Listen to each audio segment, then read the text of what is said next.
நேர்கள் அனைவருக்கும் அஸ்ஸலாமு அலைக்கும் வரஹ்மத்துல்லாஹி வபரகாத்துஹு. மற்றுமொரு காணொளி ஊடாக உங்களை சந்திப்பதில் மிக்க மகிழ்ச்சி அடைகின்றேன்.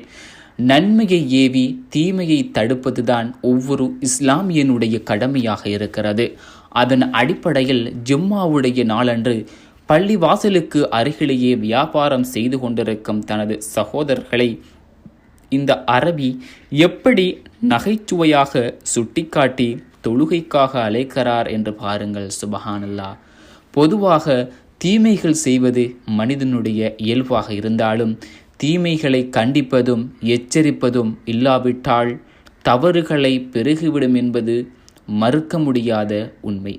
நன்மையை மட்டும் ஏவி தீமையை கண்டுகொள்ளாமல் செல்பவர்களால் எக்காலத்திலும் மக்களை திருத்தவே முடியாது. அல் குர்ஆன் அத்தியாயம் 3 வசனம் 104 கூறுகிறது, நன்மையை ஏவி தீமையை தடுத்து நல்வழியை நோக்கி அழைக்கும் சமுதாயம் உங்களிடம் இருக்க வேண்டும், அவர்களே வெற்றி பெற்றோர் என்று.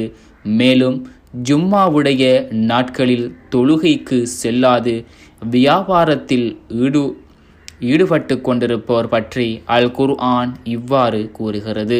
அல் குர்ஆன் அத்தியாயம் 62 வசனம் 9 தொடக்கம் 10 கூறுகிறது, நம்பிக்கை கொண்டோரே, வெள்ளிக்கிழமைகளில் தொழுகைக்காக அழைக்கப்பட்டால் அல்லாஹ்வை நினைப்பதற்கு விரையுங்கள், வியாபாரத்தை விட்டுவிடுங்கள். நீங்கள் அறிந்தால் இதுவே உங்களுக்கு நல்லது. தொழுகை முடிக்கப்பட்டதும் பூமி அழைத்து அல்லாஹ்வின் அருளை தேடுங்கள், அல்லாஹ்வை அதிகம் நினையுங்கள், நீங்கள் வெற்றி பெறுவீர்கள் என்று கூறப்படுகிறது. சுபஹானல்லாஹ். அன்பார்ந்த சகோதர சகோதரிகளே, இன்றைய காலகட்டத்தில் நம் சமூகம் எந்த அளவுக்கு மாறியிருக்கிறது என்று உங்களுக்கே தெரிந்த விடயம். அல்லாஹு தாலா பாதுகாத்தவர்களை தவிர.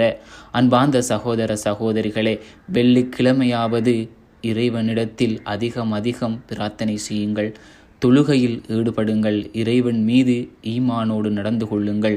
அல்லாஹு தாலா உங்களுக்கு அருள் புரிவானாக. இன்ஷா அல்லாஹ் மற்றுமொரு காணொளி ஊடாக உங்களை சந்திக்கின்றேன். அஸ்ஸலாமு அலைக்கும் வரஹ்மத்துல்லாஹி வபரகாத்துஹு.